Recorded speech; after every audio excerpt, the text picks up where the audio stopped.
I don't know this solves the problem. We're going to have a quick look now. It doesn't make any sense to me why it's not been broadcasted to the right place. I've asked, I'll put it in that direction several times. Right, it has now finally sent it to the correct place. Apologies for anyone who was trying to get in and couldn't get in before. I can't explain why it did it. I was pointing in the right direction and did it several times, but it just didn't, for whatever reason, want to broadcast it to the correct room. Luckily, we've got this stupidity of making a whole brand new room every single time we we change the race, which the mind boggles, mate. The mind absolutely boggles with that decision. So anyway,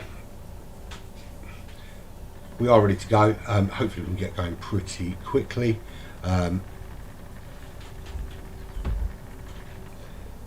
13 laps this time round. The 5-lap race before has set the grid for this 13-lap race at Spa. Reverse grid order, of course, from race number 1. So we're going to see drivers like Stormfly, Thanos, Timoris, Rozzy, all quick, Pepe, Mike, all very quick drivers. We're going to see them try to fight their way through the pack. Monty didn't have the greatest races last time out, but both him and Papu ran out of fuel at the end. So that's why we struggle a little bit. So hopefully everything is now solved and we can move swiftly on. There we go. Right, race number 2 will begin here at Spa. All the information we need right there. We're waiting for the lights to go out. It's 2, 3, 4, one more light. That makes 5, and we are away. There's a full start from both Monty and Yarrow, which allows Paput and Canados and Beck and Rozzy, Thanos, Timora, Stormfly all to dive their way through. That was really bad timing from those guys. Just a little bit too soon on the power, and it's cost them dearly off the line. So Paput, who from race number 1 couldn't quite get all the way around without running out of fuel, has now up into the lead of this race over HKRT's Canados 1965. Nice guy, Canados, but couldn't make it into the lead this time. He is 8/10 behind Paput. Behind them is other two, the duo of Mike and Yarrow, both from Poland. Paput, the Polish driver, in the lead of this race. 3 Greek drivers, 3 Polish drivers.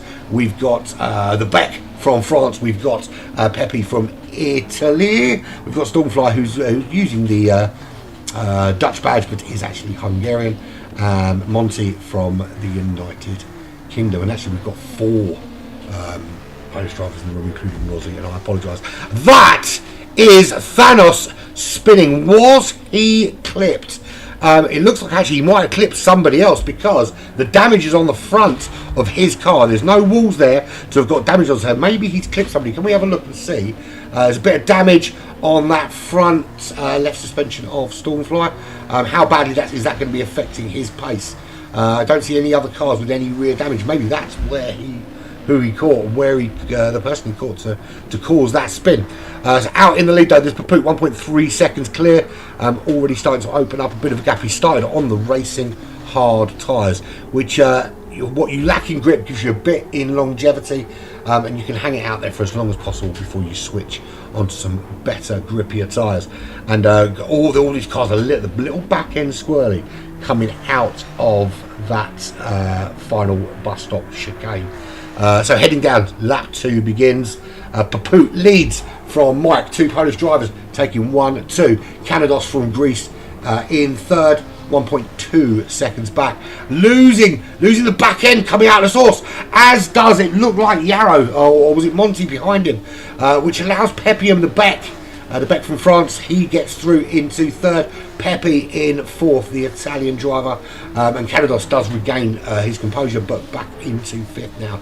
A couple of places lost by him and by Monty coming out of the source. Stormfly up to sixth position. The damage doesn't seem to be causing too many problems in terms of pace, as himself and Monty side by side as they get to the top of the Kemmel Straight. Stormfly winning out, tucking in behind Canados and waiting for an opportunity to move further forward.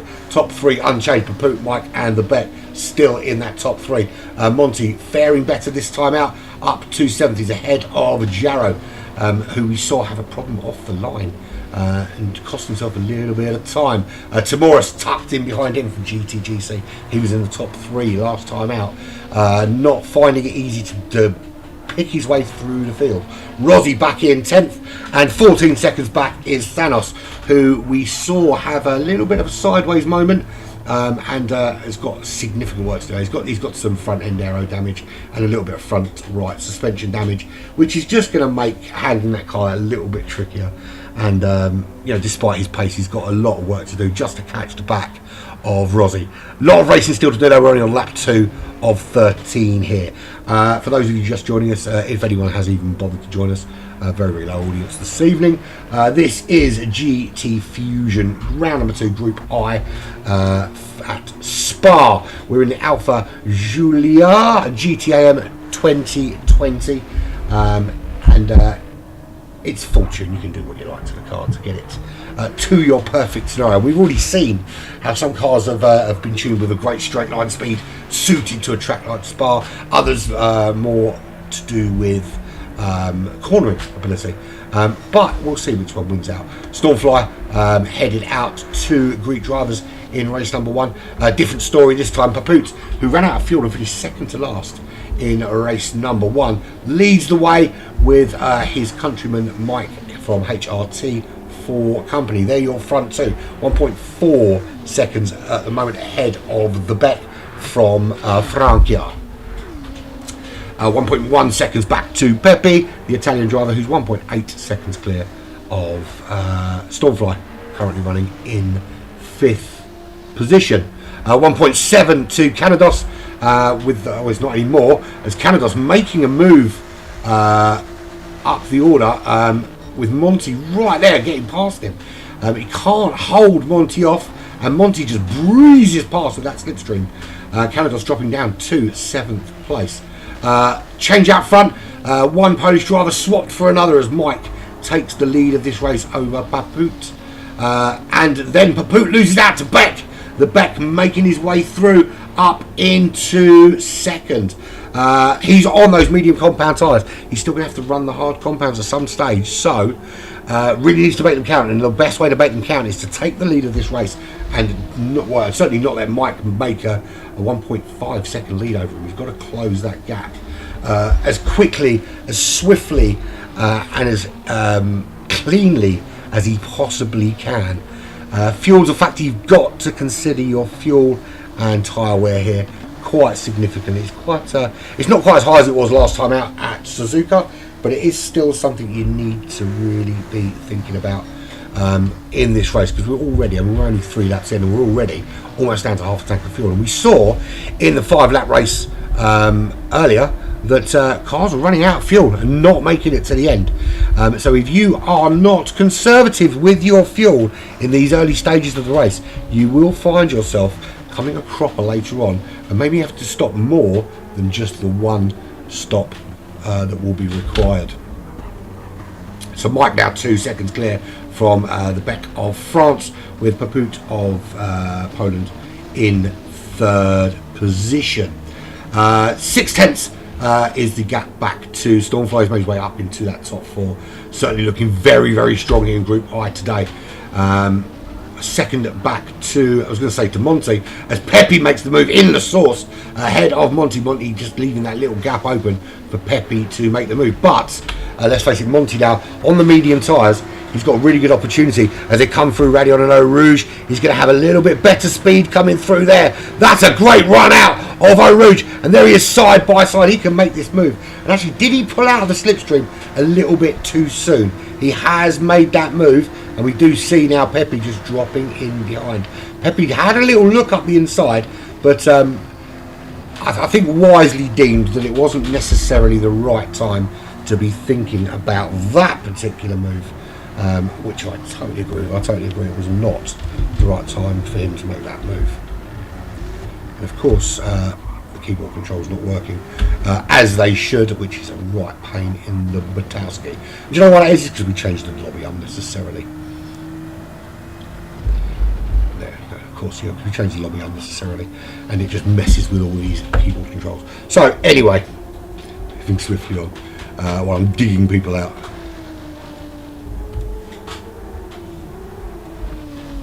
I'm going to be brutally honest here. Right, there are 0 viewers on this particular World Cup broadcast, and I'm sure people will want to watch it later. But I am not particularly interested in broadcasting to an audience of 0. And if Fusion is not generating the audiences down at this level, I'm going to keep my mouth shut, because I'm going to say something that's, that people might not necessarily agree with. Yeah, let's keep your mouth shut. So Michael leads the way at the moment. It's 3.5 seconds clear. Nice big gap for him out in front. The French driver, the Beck, has under significant pressure from Stormfly. The Stormfly makes his way up into second, makes the move into the bus stop chicane. The Beck trying to hold on. He does have that inside line, gets a little bit elbowsy. I think that's fair though, but Stormfly's going to have the inside line through La Source, and a straight drag race down to turn 1, with Stormfly just edging it from the French driver into La Source. Is there a chance for the old switcheroo? Yes, there is, but the Beck gets too hot on the power and loses the back end, and that just frees Stormfly up to disappear off up the road like a wisp of smoke in the distance. That gets Paput back into the top 3, Monty up into the top 4, Pepe up into the top 5, Timoris up into the top 6. Canados is 7th in the Beck. Big loss there. He's down into 8th place. As who was that? That was Canados getting all kinds of out of shape. A lot out of shape. And that was a massive crash. And I've got to be brutally honest, my friend, but you cannot. No, you can't park that there, mate. Yeah, he's significantly damaged. That is massive. He was a little bit too hot coming out of Radio Renault Rouge. Didn't really have control of the car onto the straight there, and then it just went horribly wrong. And of course, amongst a big gaggle of cars like he was, he just basically got battered around like a hockey puck at a skate park, and it was all over. It was all over for Canados. Significant damage. You can see there. He's struggling to get the car much above 100 miles an hour now. He's going to lose a lot of time to Thanos ahead. Thanos has got some significant front end damage as well. So the 2 HKRT drivers in big trouble right at the back of the pack. Kevin's going to beat you to death with your own head. How did Kevin get on yesterday? Does anyone know? I meant to have a look, but I didn't get a chance. Mike L, talking of HKRT, this is HRT. I'm sure the team doesn't stand for hormone replacement therapy. You never know. 5.1 seconds is his gap out in the lead of this race. Stormfly up into second. He's now pulling a gap from Paput, who at one stage was leading this race. And Canados rage quits after... I'm sure he's going to blame the connection problem, but that for me, that was an absolute blatant rage quit. So rage quits from this race after what was a terrible accident. And from the looks of the look, I didn't see anyone touch him, but from the looks, from what I saw, it looked very much though he came into Radio Renault Rouge a little bit too hot, or came out of it, should I say, a little bit too hot, and just couldn't get back control of the car, and kind of bumpity with some of the other cars around him. We saw him kind of go squirrely off to the right hand side, and then sort of coming back on the track, it just went from bad to worse, and significant damage, and off he goes. He's quit this race. I don't know. I actually don't know what the rules are about rage quitting. I know what my feelings are of rage quitting, but each their own. Each to their own. So Stormfly currently 4.2 seconds back from the leader. He is sandwiched between the 2 Polish drivers of Mike L and Paput from ATR. 4.7 seconds, pretty much 4.5 seconds either way for Stormfly, 4.5 seconds behind and in front. Pit window will be open relatively shortly. We're on lap 6 of 13. I think those on the hard tyres will be looking to switch as quickly as possible onto those medium compound tyres. We can see here, you can see the hards, Pepe on the hards, hards for Papouta and Pepe, hards for Timoris. The top medium tyre rider is Monty. 6 laps is what you're getting out of these medium tyres. You can see there where he's got. Should see him diving into the pits at the end of this lap for a set of the hard compound tyre, and a fill to the brim should be enough fuel to bring him safely home at the end of this race. There is the Beck. We saw the Beck get all kinds of shape coming out of the source, battling Stormfly for second, and he's now back in 7th, and didn't get the most. That's the thing, if you're going to start on the softer compound tyres, the way to get the most out of those tyres is to get yourself up through the order and make a bit of a lead, and he just hasn't been able to do that, Beck, and he's down in 7th place.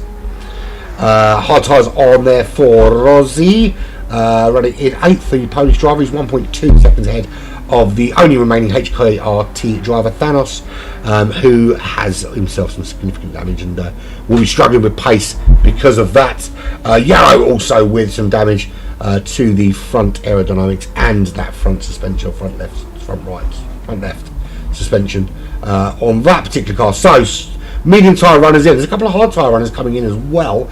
Probably a lap early, based on tyre wear, but I suppose with that much damage is something they need to consider doing. The gap to the leader is down to 2.9 seconds. Mike still holding firm in the lead of this race, but it's not as comfortable a lead as it was one lap ago, as Papout loses out to Pepe, who moves up into 3rd place. The Italian driver with a really solid, very consistent laps, 21.8, 21.3, 21.3, lap after lap after lap, and getting himself up into that top 3. 1.4 seconds back to Papout, who seems to be dropping into the clutches of GTC Timoris, formerly of HKRT, now with the Gran Turismo Greek community, driving with them. It's funny, I look across the board here, and Stormfly, Timoris, Thanos, Canados, who's quit the race, Monty, race with all of these drivers, and they're all, in their own right, they're all very good drivers. I mean, obviously, Stormfly's always going to be my favourite because he's one of mine, but I don't want one of mine, he's one of our drivers. But yeah, I mean, they're all very capable drivers on their day. For some reason, Monty just hasn't been showing the pace I usually expect from him. He's usually pretty darn racy. He's trying to squeeze one more lap out of those medium tyres, but you can see just how much pressure he's put through them, and they're not going to be giving him optimum grip. They are red all over. It might have been worthwhile changing them out a lap sooner. We'll see how much time he's lost because of it. Mike L, or is it Mike? Yeah, Michael. Yeah, Michael of HRC. He's into the pits, followed by Stormfly. We'll see Pepe come in. Yes, we do. Papout follows him in. Absolutely. And Timoris. Monty, we know he's coming in. The state of those medium tyres, he's got no choice. However, Monty, he's not come in. Monty is staying out for another lap on tyres that can only be described as they were useless a lap ago. But he's staying out for another lap, and somehow makes it around the source without dying. This is either a master stroke of tactics or absolute tomfoolery, and we will find out in a lap or two just which one of those two it is. Thanos, he's on those hard compound tyres. He's still nursing that damage, but he can stay out there a little bit longer on those hard compound tyres, and maybe maximise the pace on the mediums when he does come in. But we've got to keep an eye on Monty, because I'm looking at those tyres and I'm thinking, my God, I would not dream of attempting a straight line on tyres that bad. But Monty has massive balls of steel, and he's demonstrating those massive cojones by giving us some very, and the back end of that car is looking incredibly squirrely. There's no grip on the front at all, and the back end of that car is not looking much better either. If he makes this all the way back, I'll tell you what, if he makes this all the way back to the pits without a massive crash, then massive kudos, huge round of applause to Monty, the tyre whisperer, Montova, from the GTBE racing team. Yeah, that's pretty awesome. Last big, after this is one more big test of braking. He's holding on to them so far. He's got a couple of big he's got a couple of big left-handers to do on those tyres before he hits the bus stop chicane. Do those tyres hold on long enough? He certainly looks to have made them last the distance. That is some phenomenal driving from on tyres that really have no business being anywhere near a racetrack. They were dead 3 laps ago. Massive credit to Monty.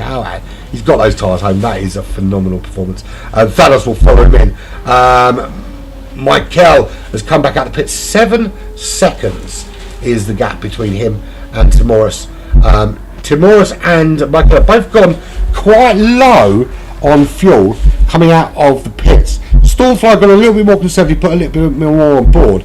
Now the thing is what's quite important is that because they've got less on board, they do have to manage that fuel a little bit in these last 4 laps of the race. Fuel consumption is relatively high, so they've got to think about that fuel consumption. Mikel coming through is going to take the lead of this race. Has this proved to be a masterstroke for Monty? We'll soon find out.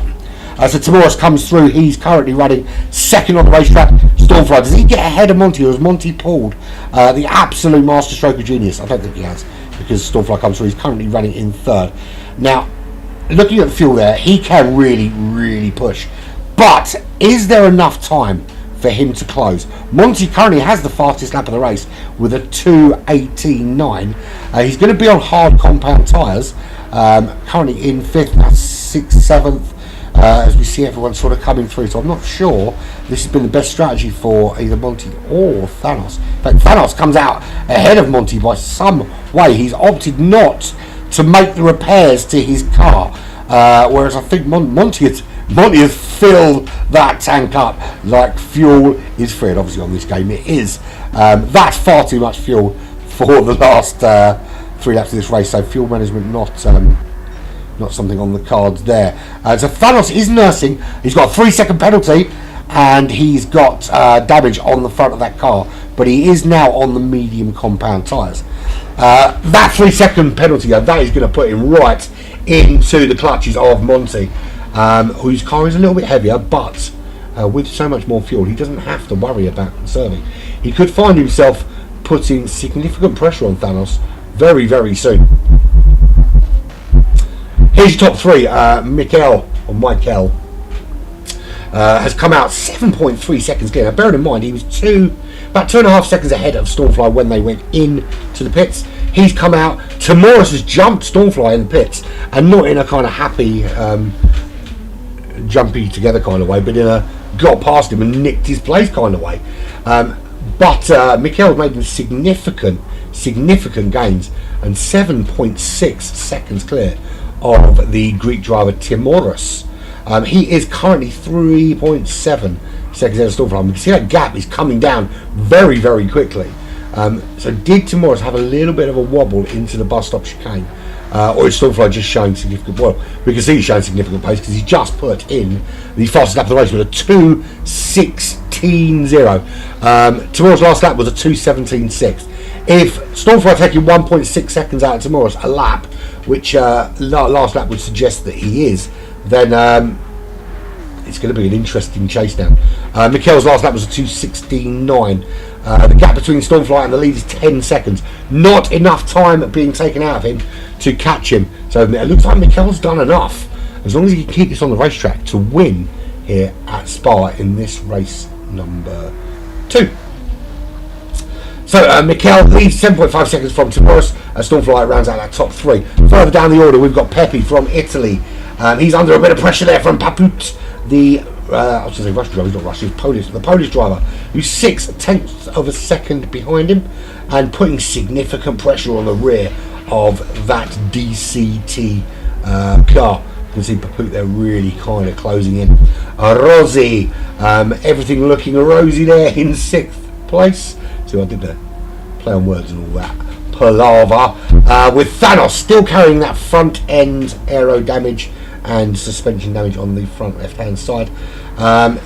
Despite having that 3-second penalty, Monty didn't capitalise. The fact that Thanos is on the medium compound tyres is going to help him somewhat, and Monty put an awful lot of fuel in that tank, far more than was needed to get to the end of this race.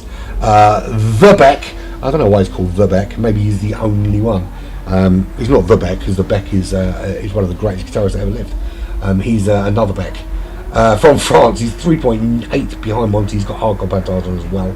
Significantly less fuel, which should make him a little bit quicker. He was 2:21.6 last lap to Monty's 3:15. Monty did not have a good... Here's the irony. So lap 8, Monty was on the ropiest tyres you've ever seen, and did a brilliant job. Absolutely brilliant, kept it on the racetrack. Lap 9, didn't go quite so well for Monty on those hard compound tyres, and actually got better performance out of completely ruined mediums than he's been getting out of the brand spanking new hards, which I think just goes to demonstrate how utterly rubbish the hard compound tyres are on Gran Turismo 7, and utterly pointless as well, I think. In so much as that you have to be forced to use them in order for them ever to be viable. I've never seen a race where they're an option but not a necessity, and anyone's ever contemplated actually using them. And the only time I ever see hard compound tyres being used on this game is when they are an absolute must. You have no choice, you must use those tyres, simple as. Otherwise people do not go anywhere near them because they're rubbish. We're down to 10, of course, because Canados, after having a massive tank slapper heading into the Kemmel Straight early on, had a massive paddy and a rage quit this race. Jarro BMW 25.9 seconds back. He's got front and rear aerodynamic damage, which is going to be affecting his performance in corners and in the straights. So no inroads. Timoris and Stoffel not making inroads into Mikel, who is comfortably leading this race by 7.9 seconds. Now I think he does need to be a little bit concerned about his fuel. He's burning through it at a rate of knots. 2:16.7 was his last lap. Stormfly with a 2:15.6 to improve on his previous best lap, and he's closed the gap to Timoris to 1.2 seconds. It's going to be a very big ask for Stormfly to take another win here. Can he catch Timoris? Absolutely. I mean, I think he's certainly put the pressure on the back of Timoris here. But not only has he got to catch him, he's got to pass him, but then he's got 7 seconds to close on Mikel. Is it Mikel or is it just Mikel? I don't know. The way it's written, I would say Mikel, but I'm no expert, of course. Through the bus stop chicane they come. This is lap 11 of 13. We are here in the Alfa Giulia GTAM 2020. This is round 2, Group I of the GTFusion World Team Championships 2023, brought to you by a number of different sponsors. And I can't I should bring that up, shouldn't I? Which is that one right there. I had to reset everything. I don't know what was going on with the lobby, but for some reason it wanted to broadcast on something completely different than it should have been, but there we go. So here we have it. There's your top 3. Stormfly really getting much closer to Timoris now. Can he make this move? And keyboard control's not working properly, mostly because we have to keep changing lobbies in between races, which is the stupidest thing I've ever seen in lobby racing, to be fair. Brand new lobby or reset lobby all day long, but brand new is just nuts, particularly that there are 1 or 2 lobby issues. And that's a great move from Stormfly to get past him, and that's brave as well, very brave to make that move there. what I mean, the one danger there, of course, if Morris decides to turn in at any time there, Stormfly, based on the rules of GTFusion, for making the move up the inside, is very likely to receive a penalty for making the move. Despite being, for me, that's a valid move to make. The door was open, and Stormfly went through it, and the door never got shut on him. So Morris has to see Stormfly disappear. Now, 7.8 seconds is the gap. He has absolutely burnt through that fuel. Now, is Mikel got enough to take him to the end of this race? Here's the question. I actually thought that maybe Stormfly had overfueled a little bit, but it looks to me actually that Mikel may have underfueled slightly here, because if we're looking at the two fuel situations, so Mikel, it's going to be close, and if Mikel has to take his foot off that gas a little bit and hold out while Stormfly is going hell for leather, flat, this could be an interesting last couple of laps here, as we complete lap 12, or I say last couple of laps, last lap. Lap 13 begins. This is the final lap of the race. Mikel leads 7.5 seconds from Stormfly, who is 1.4 seconds clear of Tim Morris. Tim Morris is 16.1 clear of Paput, 7 tenths clear of Pepis. Rossi is 6.5 seconds back in 6th position with HKRT Thanos, who, despite the damage on his car and not repairing that damage in the pit stop, is hanging on quite well. He had a horrible start to the race, which saw him way down the order, and actually with his teammate applying the last place, his teammate Canados, having a massive tank slapper in the Kemmel Straight, and eventually quitting the race.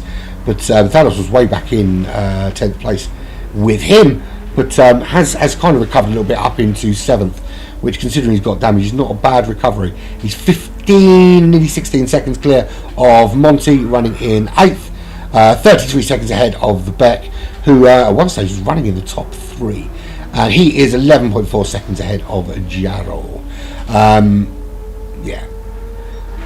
This is when, right, so talk about the ELO system. The ELO system is, in some ways, it's absolutely brilliant, because what it does is it's a great leveler in terms of performance and stuff. But I think this shows where ELO isn't necessarily that accurate, because we've got a driver there. We've got Mikel, who's doing steady 216.7, Stormfly doing 215.6s out in front, and then we've got drivers at the back of the pack 222.7. Should those drivers be in the same lobby? In terms of pace would suggest not. Pace would suggest if you are organising lobbies based on relevant pace and similar pace, then you would have drivers like Mikel and Stormfly and Tamoris in much higher lobbies than they're currently in. I mean, if we consider that I did the broadcast last month for the Group 2 Sunday Pro groups, and the pace in that group was exactly the same as the pace in the same group that Stormfly and Slipstream were running in last time out, and which was something like Group G, Group H. To me, it doesn't make sense for it to be organised in that way, but it is what it is. I think if we're going to organise by ELO, it can't just be a blanket, or this is how fast they were last year, so this is how fast they are this year. There should be a whole series of qualifiers to determine where people genuinely belong. So at least then the pace is a lot more relative. It shouldn't be, oh, well, they were pro last year, therefore they're definitely pro this year. Or they were pro-am last year, they've definitely got to stay pro-am this year, even though they might be faster. But Mikel does take the win and holds on 7.6 seconds from Stormfly, comes home second. Tamoris in third. Yeah, but you still did all right. You still held on. I mean, to be fair, you had to put on a lot more fuel than he did, which I think made the massive difference. And you finished with a similar amount, so he's much better at holding on to the fuel than you are. And I've got to say, as you're the only person watching, there's a part of me that thinks, why the fuck am I bothering to broadcast this if the only person watching is you? I could literally just stand in the lobby and talk to you on comms and tell you what's happening, rather than waste my time freaking broadcasting when I've got 4 hours of broadcasting ahead of me for GT Champion. If the audience, the thing is, I understand that Fusion want everything broadcast, and that their sponsors want everything broadcast, but the audience isn't there. What is the point? because no one's going to come and watch this later. No one does. I've got the analytics. No one watched.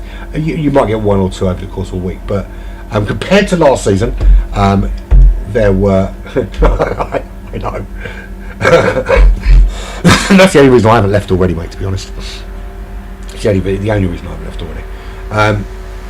But the fact of the matter is this: if you've got a race series and nobody is watching it, then why are you broadcasting it? Who is it being broadcast for? The drivers? Well, no, because none of them are in the room. The only person currently watching this is me and Stormfly. They're the two viewers. Me.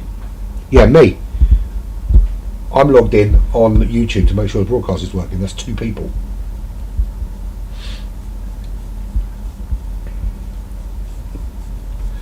Me and you were the only people watching a broadcast. And I can see the broadcast already because I'm making the freaking broadcast. Nuts, isn't it?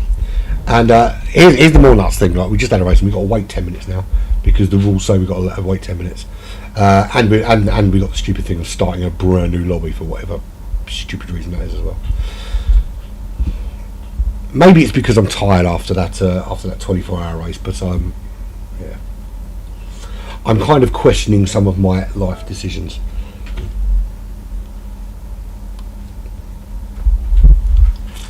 There we go. Right, so short break for everyone to have a wee and get a drink. Hopefully it is a short break as well.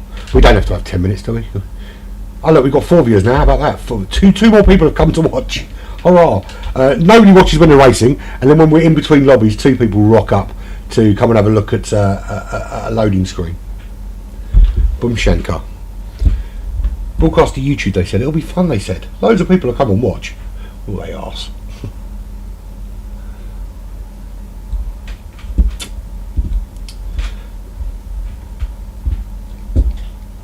Right, so new room is going to be made.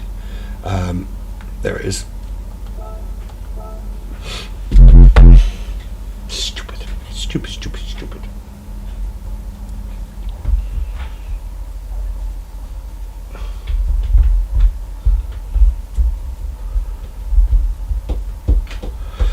The other thing, does Canados return? Canados did rage quit out of that last race after having a massive tank slap up the Kemmel Straight. Is he gone for good, or is he going to come back? We've got a 5-minute qualifying session here. Husaria, bro. What does that mean?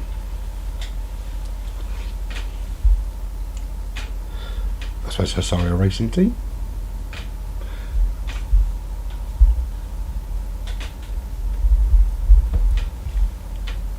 I've got a message. Who's that message from? Who's messaging me this time of night?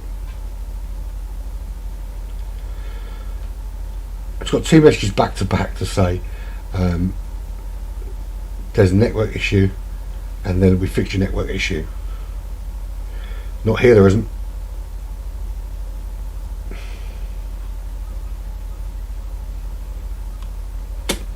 Anyway, job done. Moving swiftly on. Starting at 30 past. Why are you saying it like that? That's weird. Can't you just say half past? Right. As we've got 7 minutes, I'm going to go and have some ablutions. I didn't even bother setting the stream deck up for this. I really couldn't be bothered. Right, yeah, back in a minute.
Hello, mate. I wouldn't worry, because genuinely, the only audience so far has been me, Stormfly, and you, and the only reason I'm not ditching this broadcast is because Stormfly is actually doing quite well. I've got some adverts. You want to see some adverts? I've got some adverts. Let's show you. Let's show you some adverts. Which one do you want to see? Let's do that one first. There's an advert for you. So this massive audience of me, you, and Stormfly can watch this advert. As you can tell by the tone of my voice, Joe, I actually don't give a fuck. Stop fucking moaning. Shut up. I could literally just send you these adverts on Discord, and you can watch them there. I'll stop moaning when you start fucking winning every race, mate.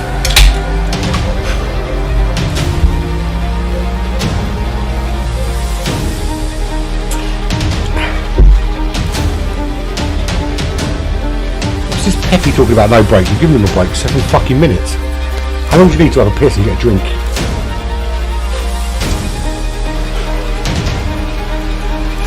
I'll tell you what though, the adverts go. I quite like this thing.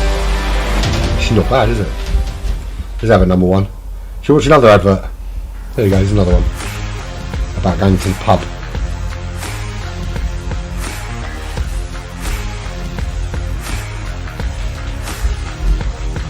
And then getting in a car and driving really fast apparently. Because that's the way to do it.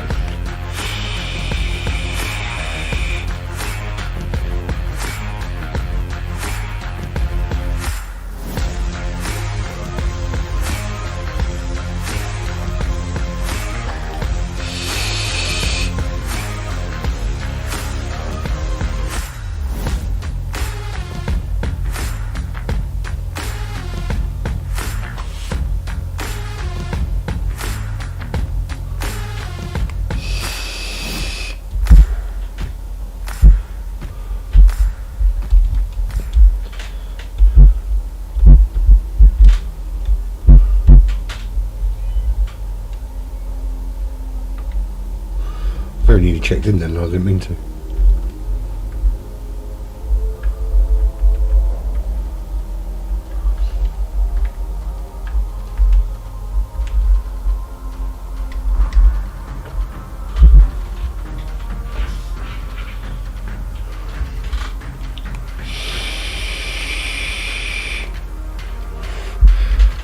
Well, you start on the grid, Joe. Later, on you got mid-table.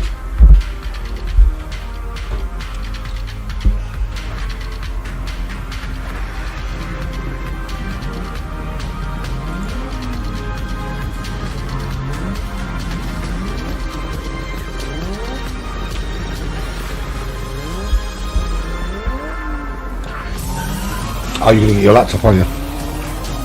That means I have to get off Mars and go to the post office and post that that capture card then, doesn't it? I do need to go to the post office next week anyway. I've got quite a bit of stuff to post. 1 minute, I don't know how long. To be fair, I haven't even watched it. I haven't watched these adverts so we can see how long they are, so I don't know how long left on it. I'm going to play it to the end anyway, because everyone wants to see it. I think it's pretty sure.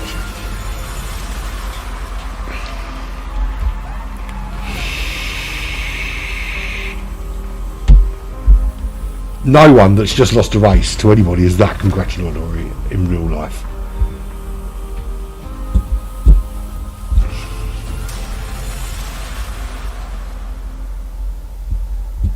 There we go. Plan that. Perfect timing. 10th-ish. That's not too bad, to be fair. Yeah, it's 2 hours, mate. Just take it easy at Brands Hatch. I would keep out of the way through turn 1 and then through Druids, which is turn 2, and let all the idiots just knock themselves off, and then you should gain 2 or 3 places lap 1 with Crazyville, which usually happens, as you well know, at Brands Hatch. Need to speak to me. I didn't do it. You can't prove it. Nobody saw me. Right, let's have it. 5-minute qualifying session for another sprint race. I need to get cracking. I would like to have a nice little break. Can we make sure we're done by about 10:30, Aaron? That'd be lovely. Give me a nice half-hour break before GT Champions. Right, here we go. Another qualifying session. 5 minutes this time. Enough for essentially one hot lap. So that's what we want on that, haven't we? Is the keyboard working this time? No, of course not. It was working perfectly for the first race, but we had to keep changing lobbies because there's a stupid rule about that, apparently. We didn't get we got Monty, but we didn't get Canados back. So Canados having a proper strop.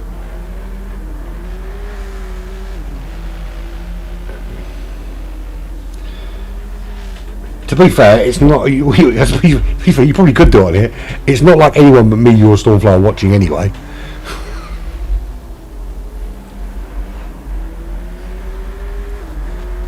Oh look, 2 more. There's 2 more people viewing. Woo! Excitement. The excitement is building. Stormfly's basically just logged in on 2 more devices, isn't he? Okay, so qualifying ensues for the second half of this GTFusion. This is round 2, Group I in GTFusion 2023. We are in the Alpha Giulia GTAM 2020, fully tuned up to specification. And thank you to Willard for the very cool livery on this car. We're at Spa-Francorchamps in I don't know why my brain was going, say Brazil. It's not in Brazil, it's in Belgium, of course it is. Everybody knows it's in Belgium. Last time we qualified, it was Thanos, this man here, that got himself on pole. Couldn't hold on to that position. Can I go on board? I can. I'm not going to, but I can. Of course I can. There you go. What do you want to see?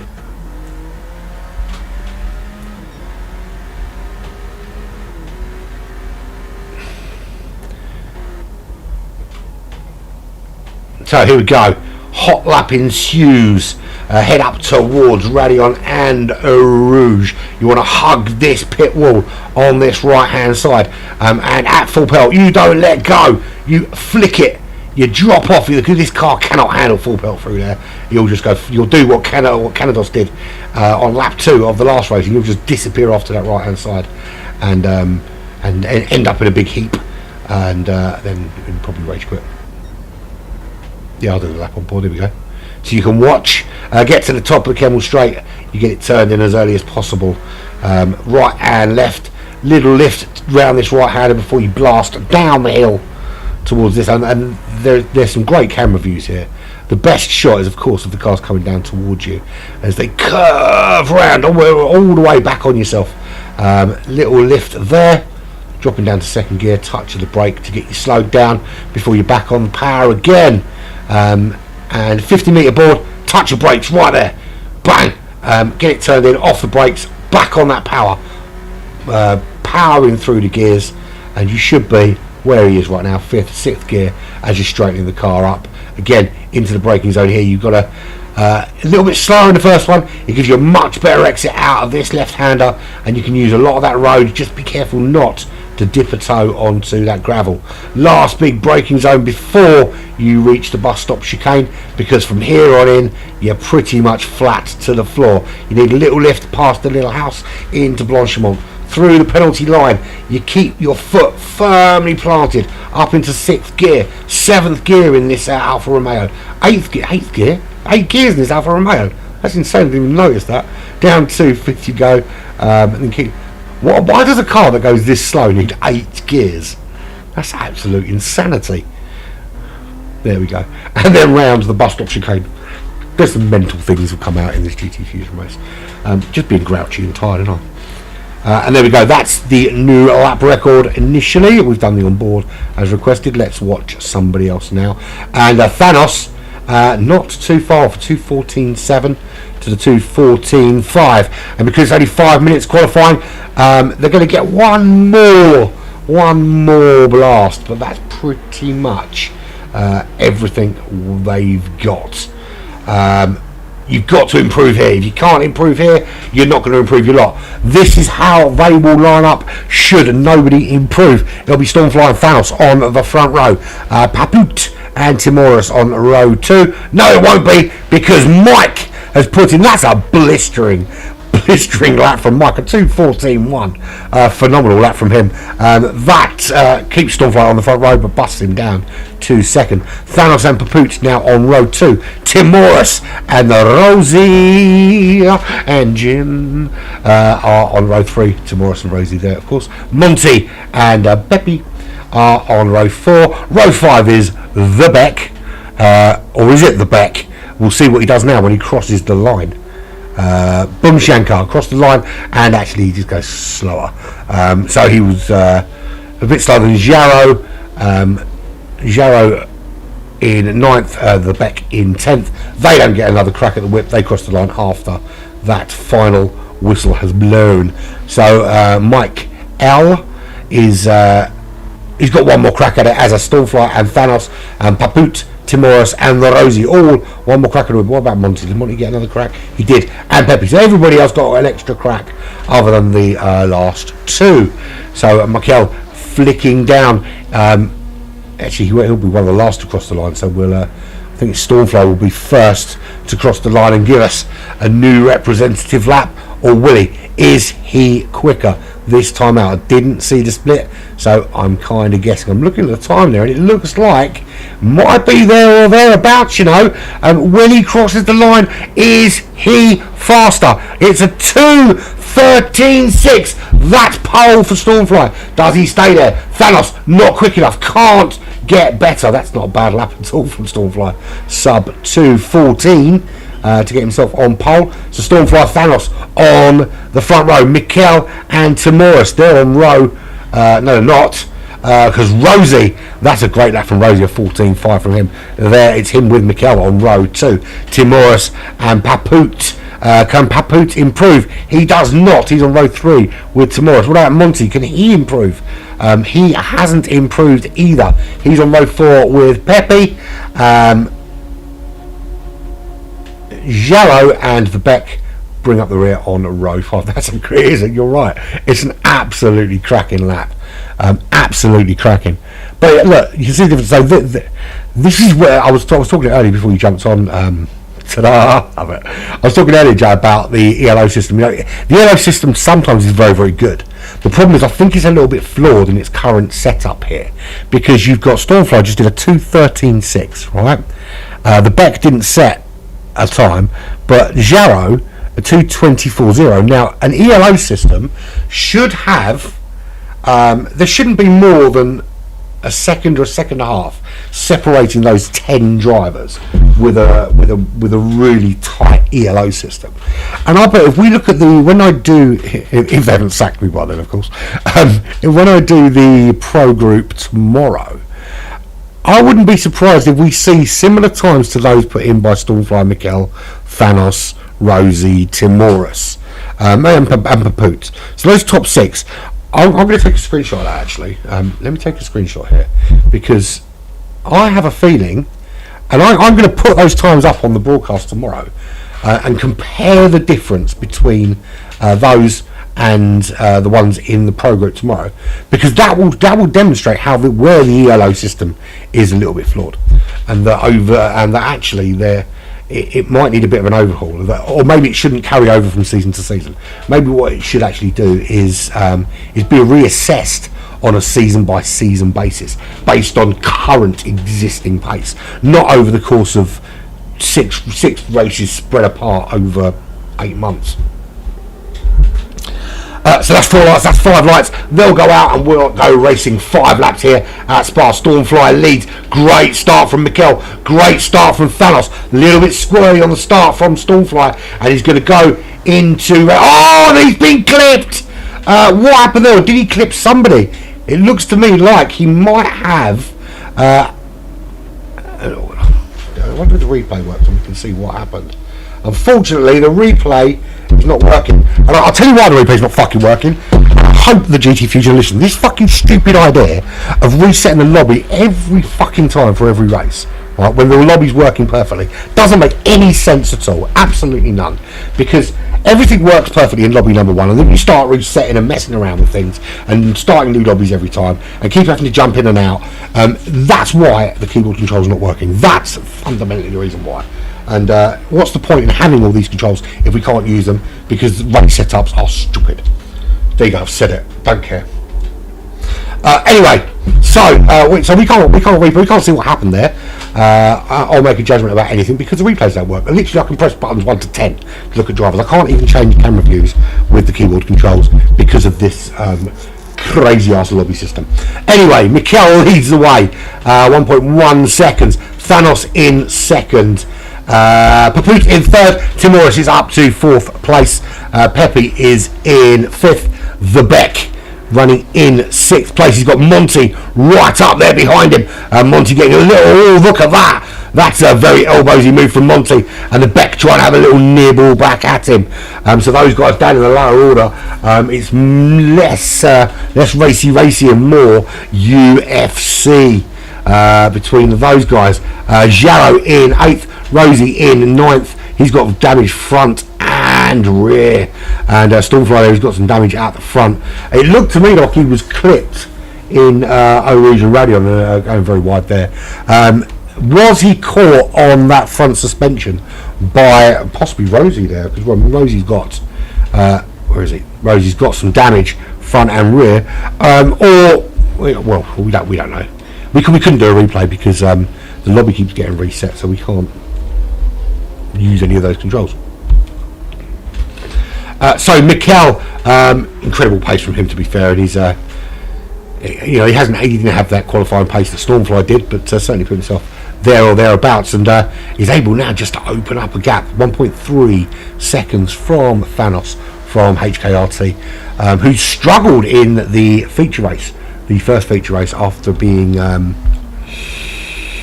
involved in some shenanigans. I know that he got caught up with his teammate when his teammate Canados went a hella sideways in the Kennel Straight, and then threw his controller across the room and rage quit. I don't know that he threw his controller across the room. I'm guessing that bit, but I imagine there was some form of swearing going on. From Poland, these Polish drivers looking very strong actually today. Race pace pretty decent, 2.8 seconds back from Thanos as it stands in this sprint race, with Timoris not too far behind, 1.1 seconds. He'll definitely want to get closer to Thanos for that bit of Greek pride. Pepe from Italia, DC team driver. We will actually see more of the DC team, Black Flag will, in the upcoming ERF 12-hour at Bathurst event, which will be next bank holiday weekend. DCT, I believe we've got a couple of drivers in there. I don't think Pepe's one of them. I could be wrong. But they will be involved in that event. Or at least I believe they've qualified for it anyway. Jarro BMW is not in BMW, he's in an Alpha, but currently running in 6.8 seconds behind Pepe. He's got Monty 1.1 behind him. No real battles on the racetrack at the moment. Stormfly up to 8th. He's got past the Beck, and he's got past Rosie. He's got that damage on the front though, which is going to significantly affect his ability to close down on these drivers. 17 seconds already behind Mike L. And this of course is another area where the ELO system falls down, because if it's based on a single race performance and you are involved in an accident, if it isn't your fault, it can affect your ELO, and there's nothing in the world you can do about it. So again, pretty weird. And of course the stewarding system doesn't redress the balance of the ELO problem either. It just bans people for sometimes things they didn't even do,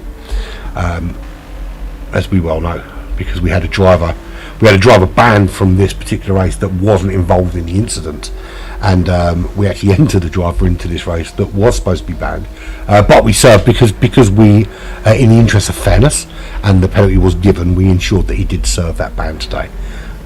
Just want to make that clear. If the argument comes up, I will point that out, that we did that out of the goodness of our hearts, because we believe in following the rules, however stupid we might think they are.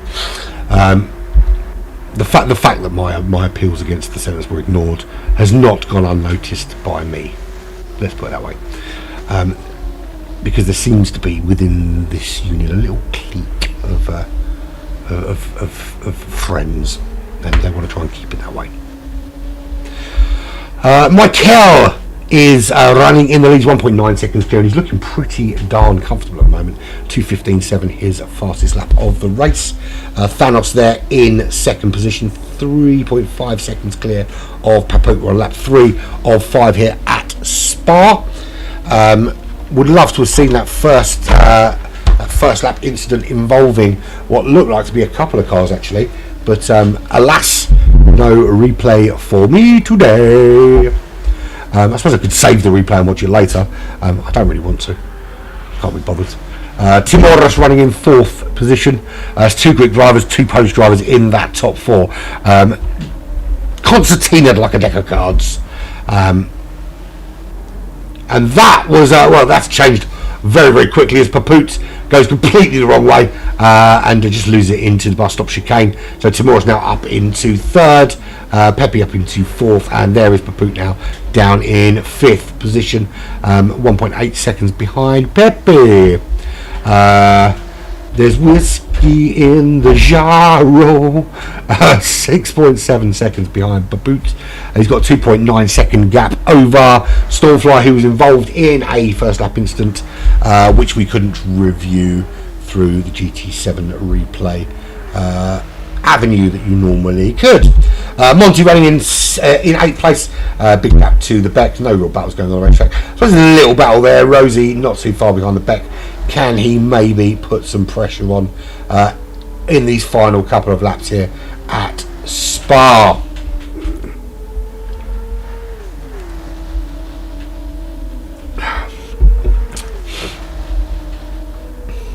So Rosie getting a good run, but I think we're going to get into the braking zone before Rosie can make the move. He did have a little brief look up the inside, thought better of it, and I think wisely so, because unless you are incredibly pinpoint accurate making that move, then your best bet is to hang back and wait for another opportunity.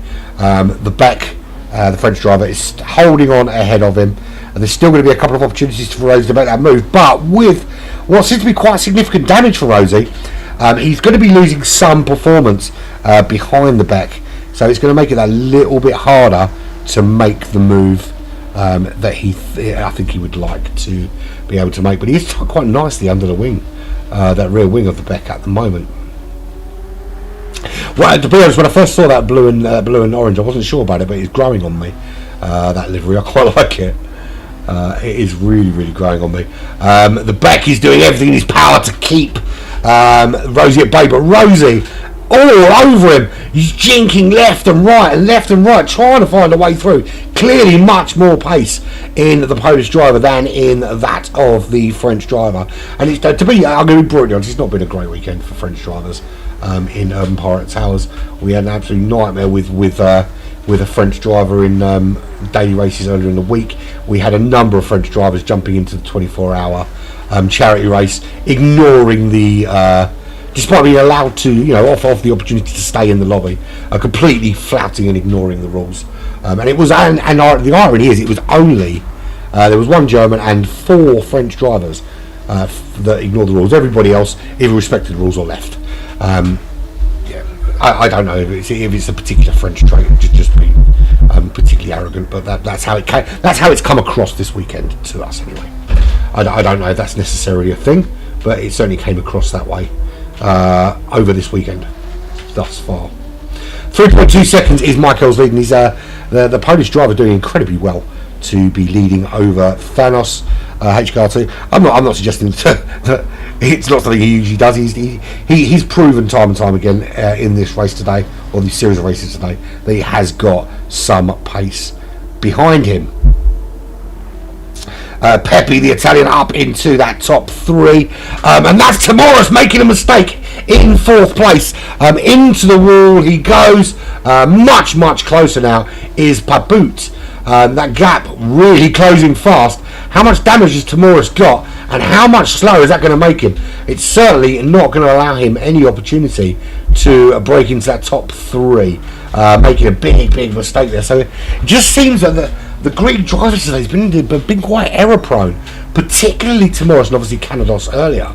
A couple of errors in their game today. Are they pushing just a little bit too hard? Is that been where these mistakes are coming from? People pushing just a little bit harder than they need to, or should, and that's where mistakes creep in. But a deserved win for Michael. Stormfly lucked out. Stormfly was very quick in qualifying, without a shadow of a doubt, and was a little bit whatever happened in. On lap 1, I don't know, but that gave Mikel a little bit of a breather, and he wins quite comfortably from Thanos in second. Pepe, the Italian driver, good result for him from DCT, coming home in third. Tamuras, despite that little clump against the wall, is he going to make it? Is Papu going to nick it on the line? Not quite. Tamuras does make it. Papu in fifth. Jarro comes home in sixth. Stormfly out of fuel, creeps across the line in seventh. Had to super push after that accident on lap 1. See if something needs to be entered for that. Rosie across the line in 8th. What happened, mate? Because I couldn't do the replay because this lobby thing will keep changing the lobby. It means I can't use the keyboard controls. What happened? Because the damage was on the front of your car, but I don't know who it was that hit you.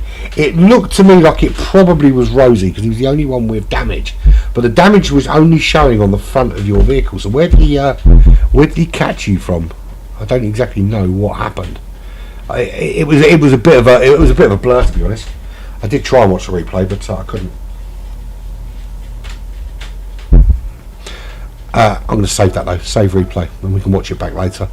Because if you are clumped, absolutely put the steward's inquiry in, and we'll see how consistent it is from round 1. Yeah, I've just saved that replay because it's only team managers that are allowed to put the thingy in. It's a pain in the arse. Drivers can't put their own in. It has to be done through the team manager. So I'll have a look at that and we'll whack it in tomorrow. Right, shall we move on? I want to have a little bit of a break before champions, if possible.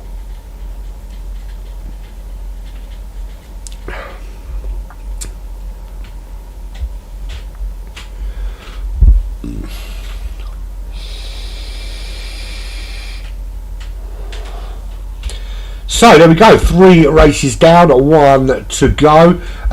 Major incident to look at in that last race, in lap 1. It was a little bit feisty, that race. There was a few incidents in that race where I felt that aggression was on the side of bullying rather than just outright kind of hardcore racing. Who knows?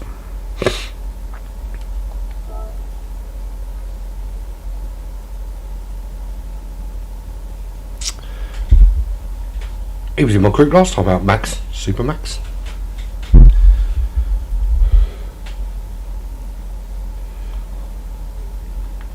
Oh, it's not up yet.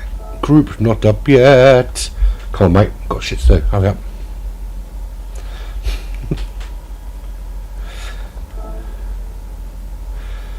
Oops, wrong button.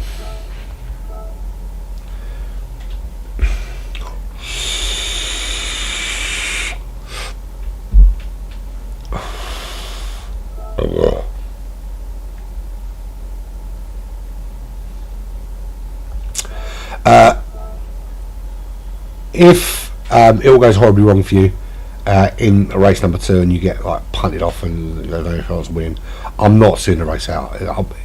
I'm broadcasting to us 3. Literally, I think at one stage we had 4 people in the room, which meant that 1 other person was watching. It's a crock of shit, mate. There's no audience for these lower levels, clearly. So it's a waste. It's a massive waste of my time broadcasting it when I've got other stuff going on. It's alright when I'm doing a high groups, and I'm sure the Sunday group will be fine. But these Saturday groups, this lowdown, it's just vanity for us to be broadcasting it. It's absolutely pointless.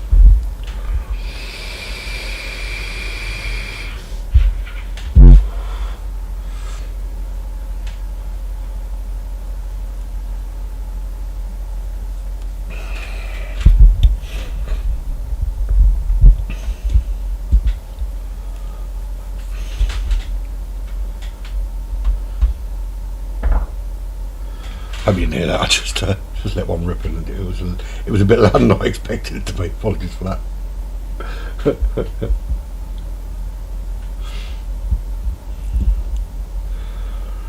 So we've had some interesting races thus far. Clearly, the big pace is Stormfly. The big pace is Mike. Paput's got some pace in there. Thanos has shown some pace when he hasn't damaged his car. Pepe as well shows really good pace, and Tim Morris as well. Giaro, Rosie, the Beck, not super quick. It looks like Monty's had enough. He's not coming back by the looks of it, so I think we just get cracking. I saved the last one, and I'll save this one.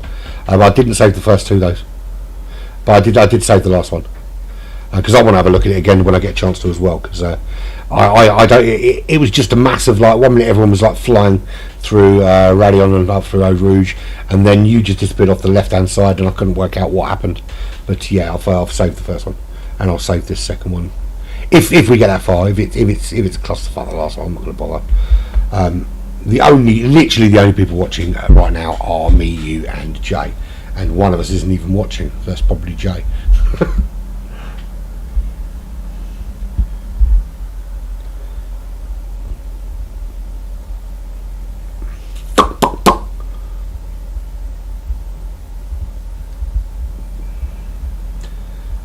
Is Monty coming back?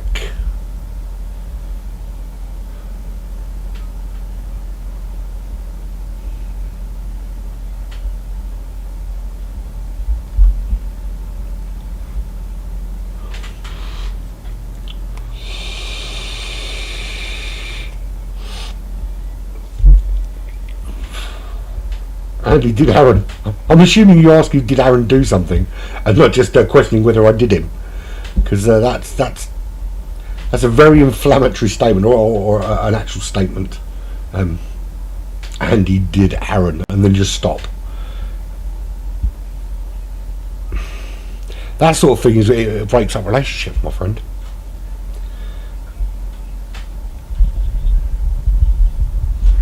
Having dinner now, so can't type. Unless you're actually eating your fingers, I'm pretty sure you still can type, my friend. I'm joking, man, I'm joking. What is going on? Why is that loose? That shouldn't be loose.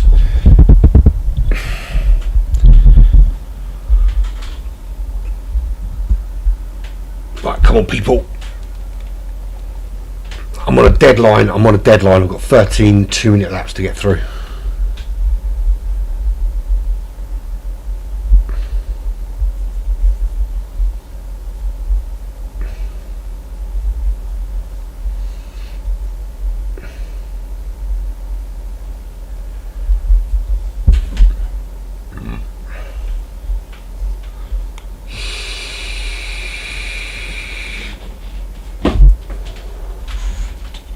Don't pull my headphones off, you absolute bellend.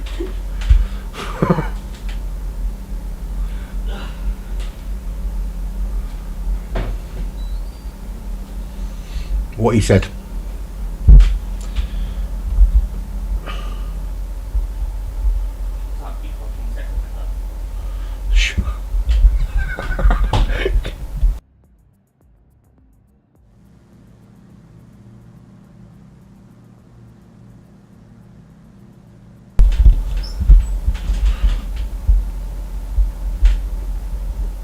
Okie dokie, piddy pokey. What's the delay, man? What's the delay? Everyone's in the room. Can we get cracking?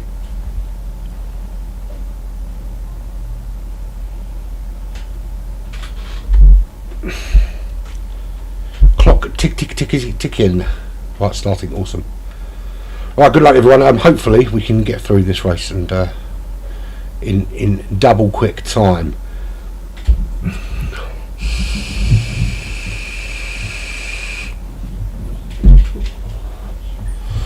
Final race, Group I, round number 2, GTFusion 2023.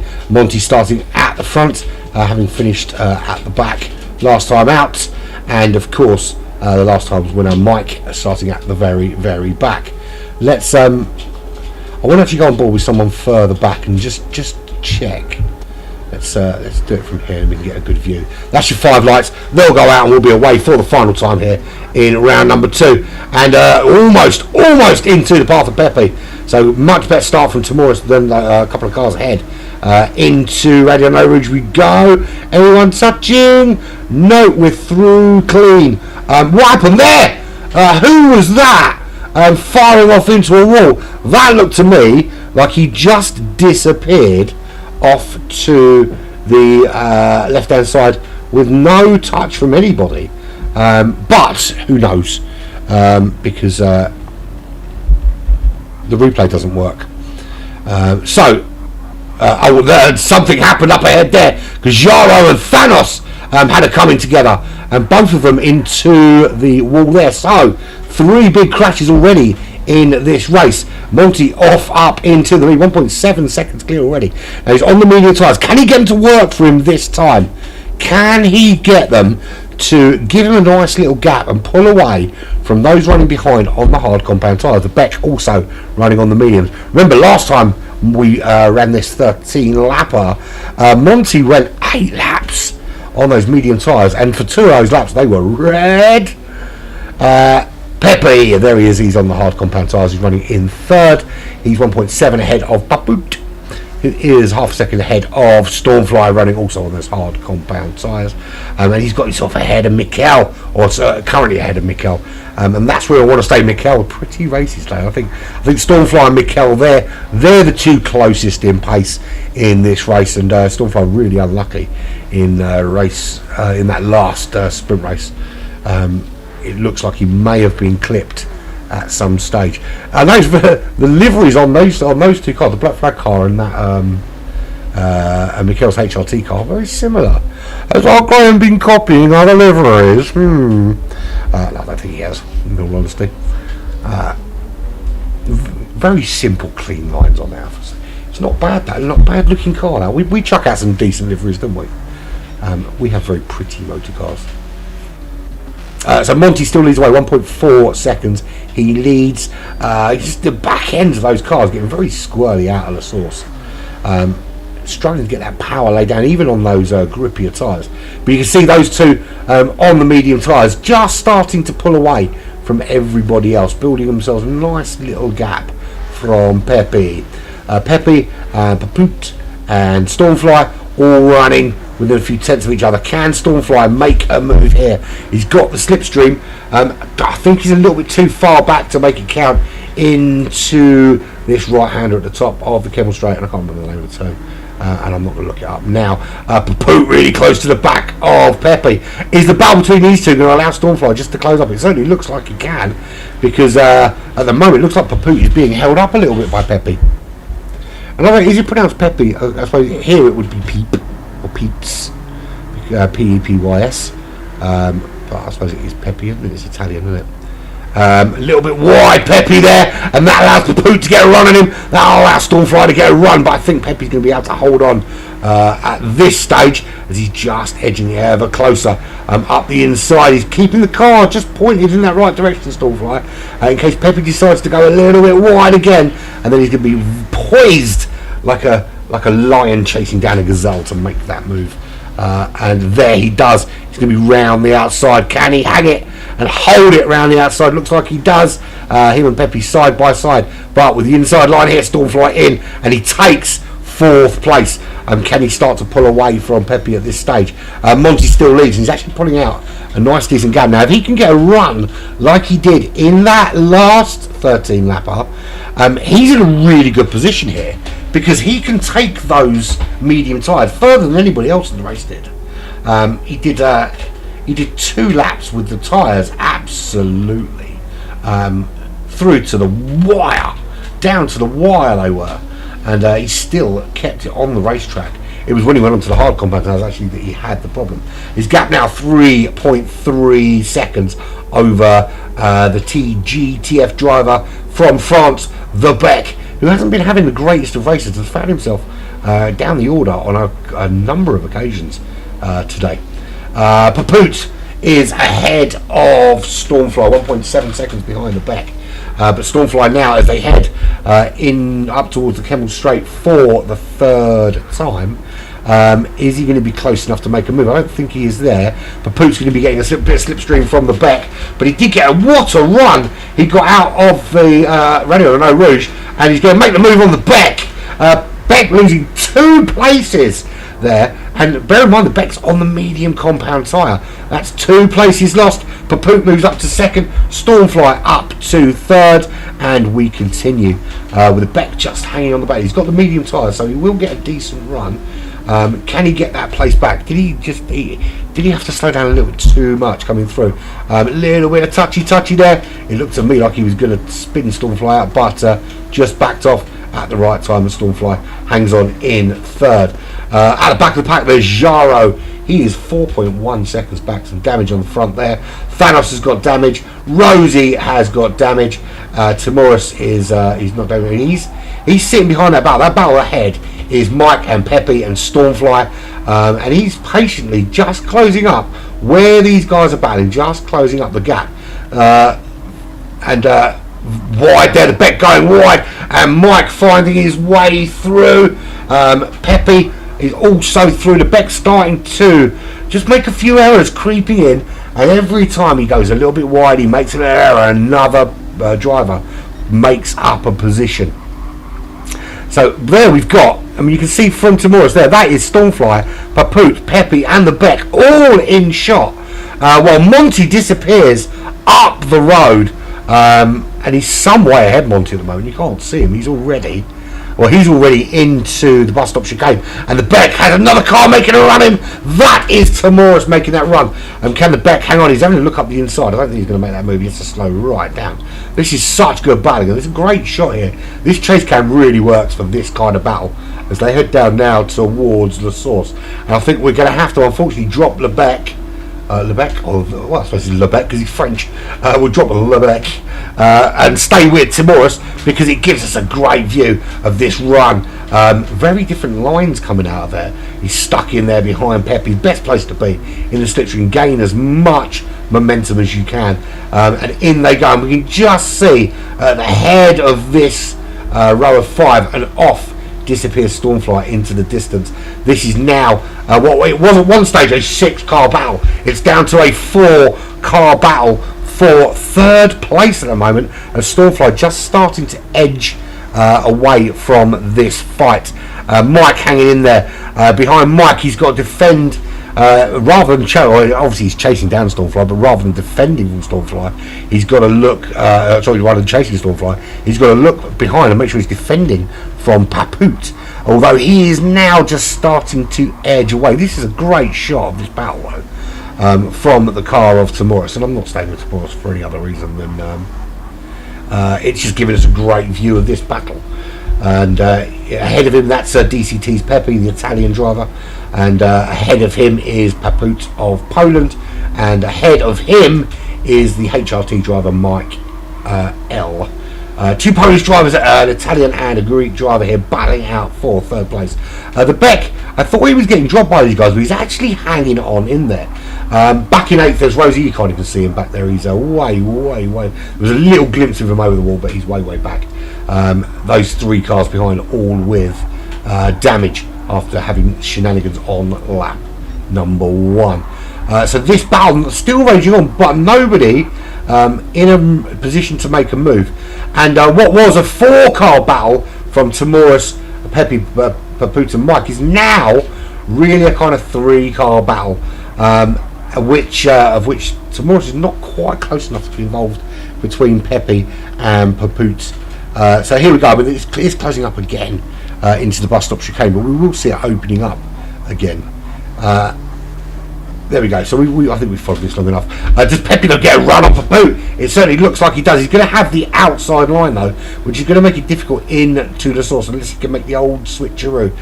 Pepe really holding on to that inside line, but it sends him wide, and he does the old switcheroo for Pepe, and he comes up and makes that move. Timoris gets clipped by Paput as Paput tries desperately to defend, and the Beck gets a run on him, and he's going to have to tuck him behind now. He can't go side by side here, but he will get a good run on the Beck out of those really complicated, tricky Radion and Eau Rouge into the Kemmel Straight, but he doesn't get a decent run out of there. and off goes the Beck. So Beck gains a position back after Paput went so wide out of the source. There's Monty 7.3, who actually purple patch for him. He's having a great day in this race. Five laps in, he is already 6.7 seconds clear. Now this is the point at which he needs to start looking after those tyres, because what he doesn't want to do at this stage, he's the fastest man on the track, 2:18.6. What he doesn't want to do at this stage is take too much out of this car, put too much pressure through the tyres, through the fuel, and end up having to spend longer in the pits than he needs to. Just relax there. You've got a 6.9 second gap. Stormfly in second place. You've got to bear in mind as well that you're on the medium tyres. You're going to have to run the slower, less grippy, hard compound tyre for the last portion of this race. The longer you can stay on grippy mediums, and not those crazy mediums that you were running in race number 1, where you held out for 8 laps on tyres you had no business still running on. Managed to make them last, but no real business running on those.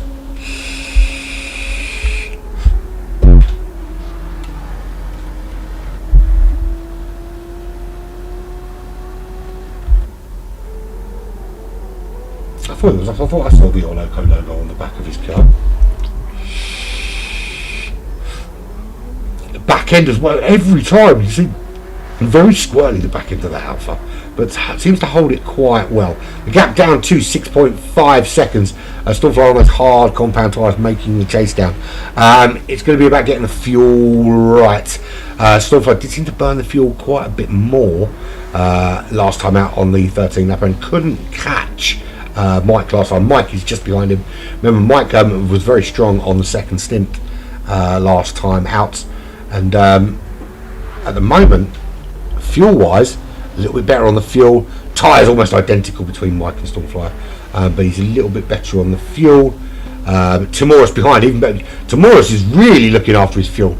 He's not going to be in the pits for any crazy length of time, but he's got Pepe right there behind him, right there with him, trying to find a way through. He has been absolutely tanking it. He's been drinking it as well as using it to drive, I think.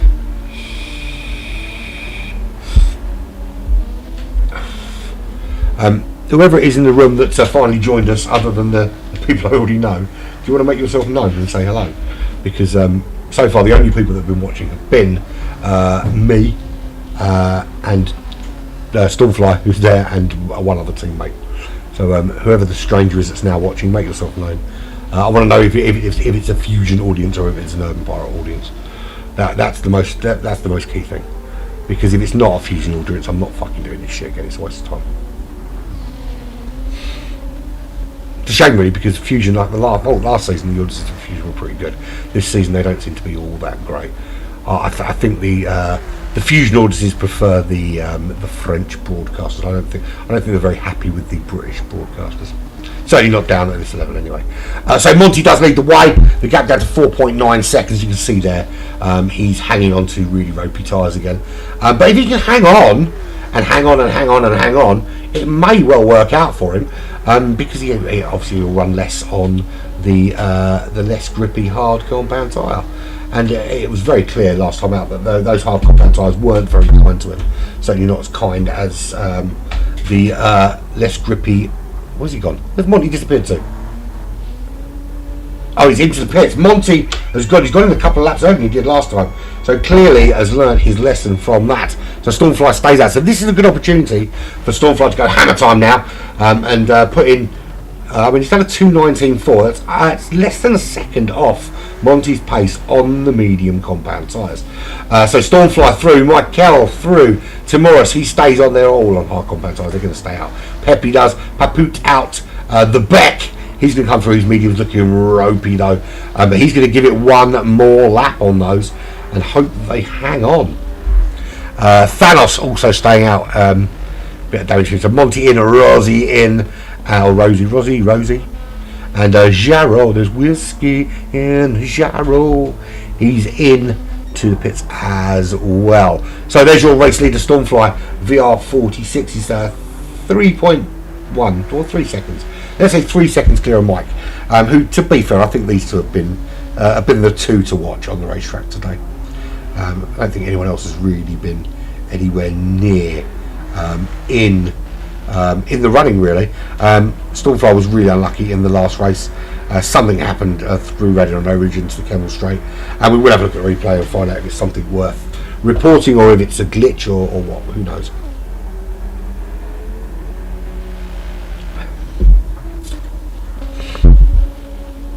So that's where Monty comes out. My regulars are on, yeah, all two of you.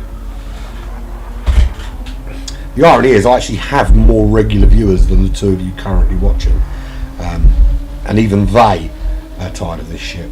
Well, do you know what it could be? It could be that I've been live for so long that they've just had enough. People are just like, no more, please, no more. So Monty running in 8th place. That's where he's come out. He is 44 seconds off the current race leader. He doesn't have to pit again. He can run to the end of this race. So it's all about how much pace now he can put in early on those fresh, cold, hard tyres. Stormfly's only winning because he wants me to sit in this lobby and broadcast to nobody but you two.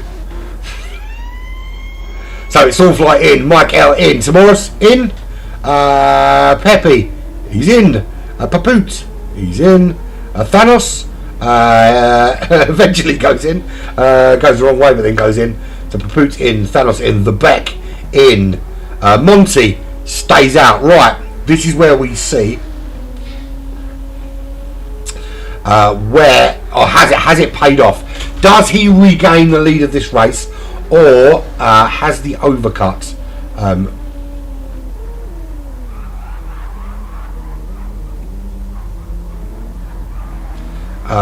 how much I've done? Do you mean how much I did of the 24 hours? Well, in terms of the actual broadcast, all of it. In terms of commentary, probably about 8 or 9. Probably more than that. Actually, I did 4 hours at the beginning. I did an hour from 3 till 4. So that's 5. I did 3 hours in the morning. 6, 7, 8, 9. Probably about 10. I would say I did 10 solid hours of actual solid commentary with bits and pieces throughout. I would say, yeah, 10 solid hours of actual full-on commentary with the occasional 10 minutes here and there. With a few hours, obviously I had a few hours where I slept, and a few hours where I was pottering around the house, and then I had that hour when I had to turn the broadcast off to turn my electric off and fix something. So yeah, I'd say 10 of the 24 hours was talking.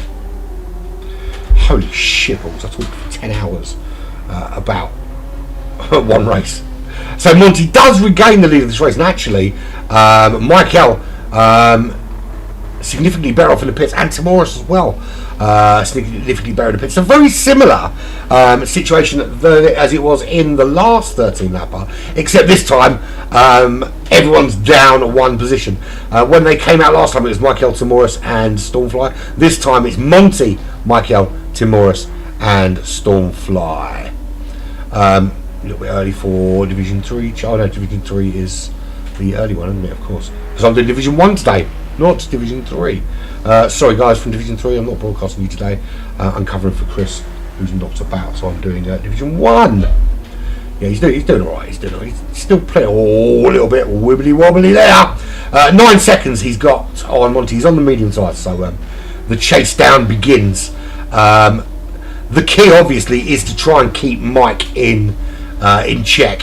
What he doesn't want to do, or doesn't want to happen while he's trying to close down on Tamoris, is to get held up and for Mike to be able to get a little bit of a run, because I think Mike is the only real challenge to the big points here. Excuse me, Pepsi's repeating on me. I really wish I'd stuck a couple of those Jeremy Clarkson beers in the fridge, because I really want to try one now, but I don't want to try one warm, which has been sitting in my front room all day. I want to try one cold, like it should be served at the temperature recommended, because apparently they're well nice. Why is my dog going mental? What's going on? Maybe that tramp's back to steal some trousers I'm mopping. Monty, 3.2 seconds the gap is down to. Michael is closing and closing fast. Tamoris just tucked up behind him. Stormfly still 2.4 seconds behind Tamoris. He's quite a lot heavier on fuel, but I think that'll pay off towards the end, because he's got that little bit more to be able to push a little bit harder. 2.1 seconds is the gap now. Pepe 13.5 seconds back in 5th place. Significant work to do to even challenge for the top 4, I think, although one little accident could change everything. Rosie, he's running in 6th place, 3.6 seconds, 1.7 to Thanos.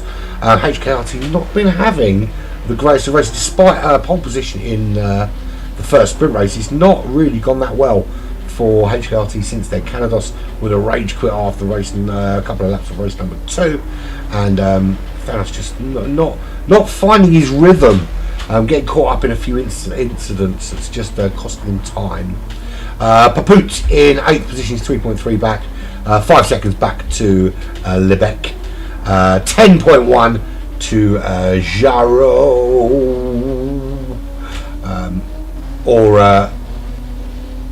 and already Mikel right on the back of Monty. It looked to me like he was giving Monty a little nudge in the back to remind him he was there. And this is really closed up. If we look on board, if we go chase cam with Stormfly, we can see there's battle raging on now. Monty loses the lead. Mikel up into 1st. Tim Morris up into 2nd. The next person to catch Monty is going to be Stormfly, but he's going to want to do it quickly before those other two get away and start pulling a gap. He's closing fast on the back of Monty into the bus stop chicane. He's going to be caught in behind him, unless he can make the move up the inside. He does chuck it out the inside, gets caught a little bit on Monty, but it's okay, he's through, no harm done. He's tucked in behind Tim Morris, heading down to La Source. There is Monty just behind. Can we watch the battle from Monty's perspective? How long can Monty hang on? Stormfly having a look up the inside into La Source. A little touch on Tim Morris, has to back out and just tuck in and wait for another opportunity. I think probably he shouldn't have made the move there. I think he probably should have waited and just stay tucked in behind and get a much better run here. It looks like he might get that run. Can Monty get back involved? Remember, he's on the hard compound tyres. It's going to be difficult. We can see Michael already starting to pull that little bit of a gap, and it's a gap you do not want to have to be chasing down if you can ordinarily help it. To the end of the Kemmel Straight we get, there's not really going to be many opportunities now between now and Blanchimont to make a move, and Monty really struggling on those hard compound tyres to keep that car in any sort of manageable condition. Stormfly up the inside to Morris on the outside as they go around that big right hand 180 switchback, but Morris holding him up, and that little bit of lag, that little bit of shaking there, you have to be a little bit careful making that move, because you don't want to find that the car net codes into the side of you when you make the move. And as Mike is starting to pull away, Stormfly really needs to get this move done, and we head down towards this little right left combo. This is where he needs to get a really good run out of these last couple of corners to make the move into Blanchimont and try and get that move done before the bus stop chicane.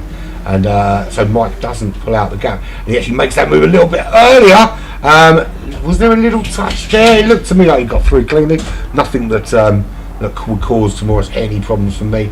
So now he's got 2.6 seconds. That's the chase down, and obviously he's got to keep Morris at bay, who is going to be up there behind him. Right,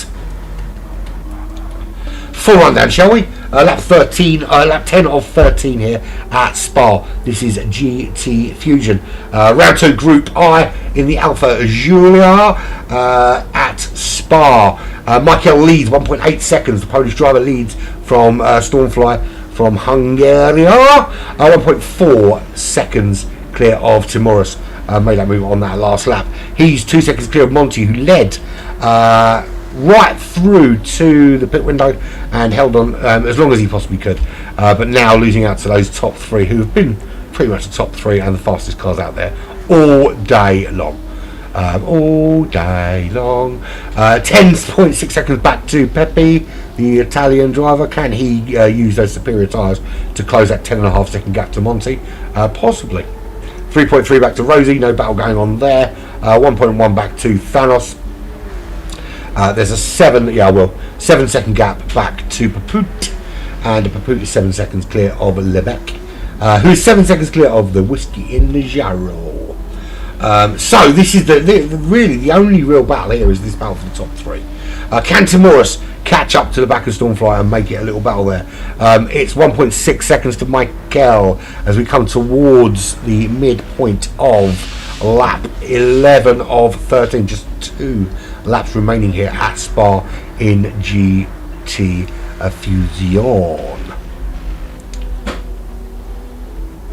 Michael holding on.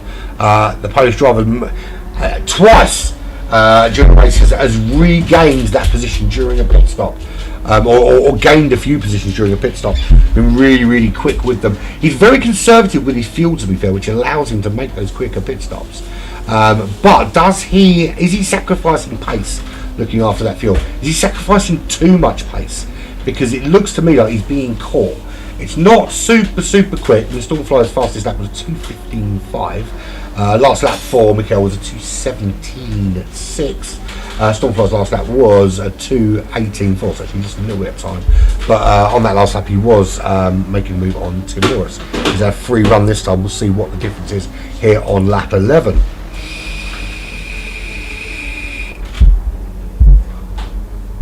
Into the bus stop chicane for the end of lap 11. 2 laps remain. Mikel crosses the line, still leading a 2:17.2 for him.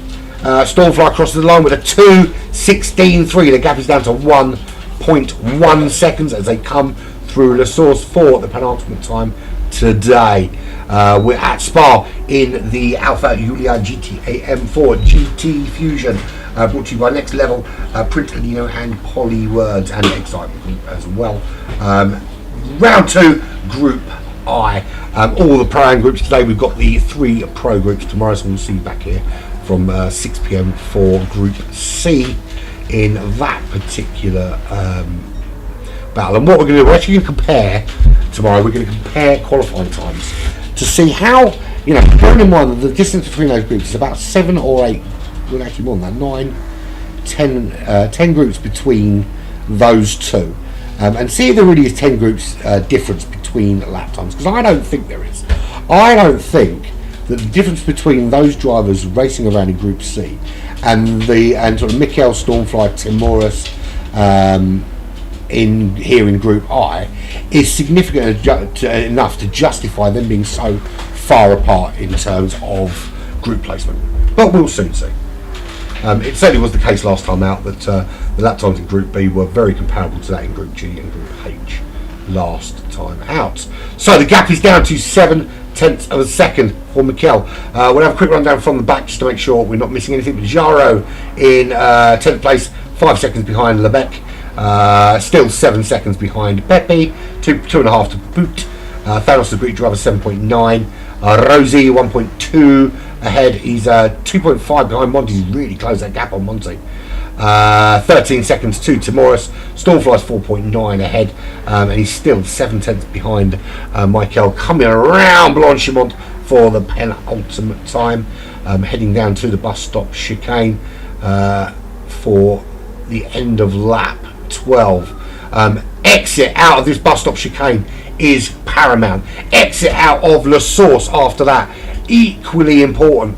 The run through Eau Rouge and Rayon into the Kemmel Straight going to be very, very poignant. And then whether or not he can close the gap on that Kemmel Straight with that slipstream, that I think is going to be the difference between first and second in this race.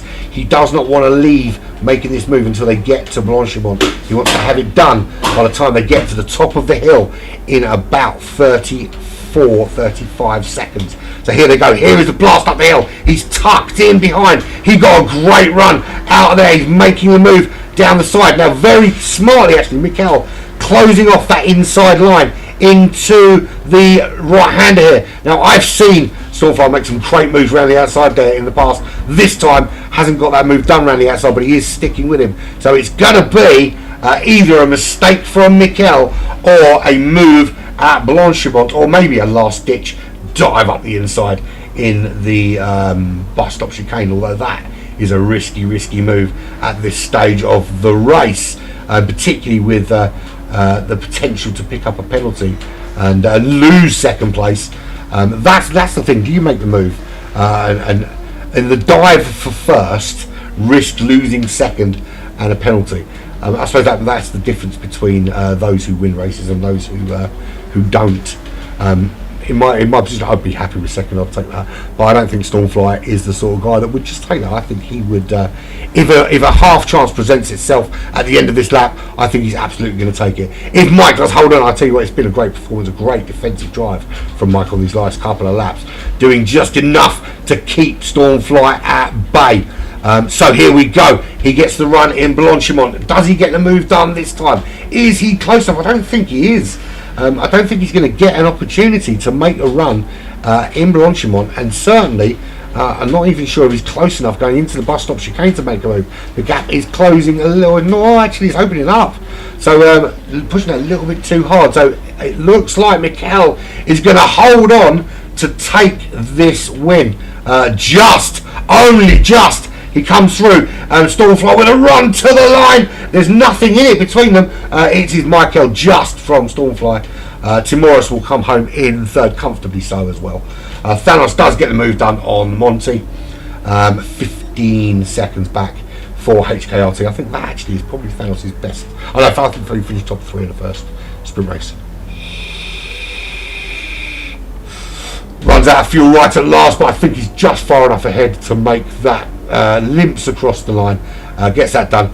To be fair, Stormfly, there's nothing you did there. I think Mike actually, I think you and Mike best two out there by miles. Rosie across, he comes in 6th behind Monty. There he goes. Pepe will cross the line in 7th. Some points there for Italy.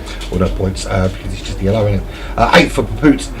Lebec in 9th, and Jarro comes home in 10th place. There is your final running order.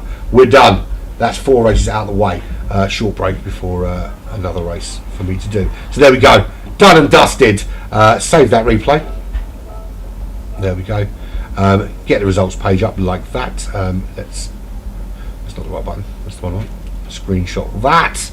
And we'll screenshot that. I want to compare the best lap times from the race as well. So there we go. Another race done and dusted here with GTFusion for the Pro-Ams anyway. We're back tomorrow with more GTFusion from the Pro groups, which will be from 6 PM here on Black Flag Racing TV, if they haven't watched this and sacked me for moaning for most of it. But to be fair, I've got a right to moan because nobody's fucking watched it. It's been an absolute waste of my time. Anyway, moving swiftly on. Congratulations to Stormfly, got a win under his belt. Mike's got a couple of wins under their belt. Best 2 drivers out today. But yeah, no, it's pretty decent. Yeah, what you were held up a little bit by Timoris, but you had to catch him a little bit. To be fair, I think Mikey's won that both times. He's got those results. He's got them in the pits, and weathered the chase down. But that's all from me for this evening here with GTFusion. I'll catch you in about 20 minutes to 20-25 minutes for Division 1 of GT Champions live here on GTC and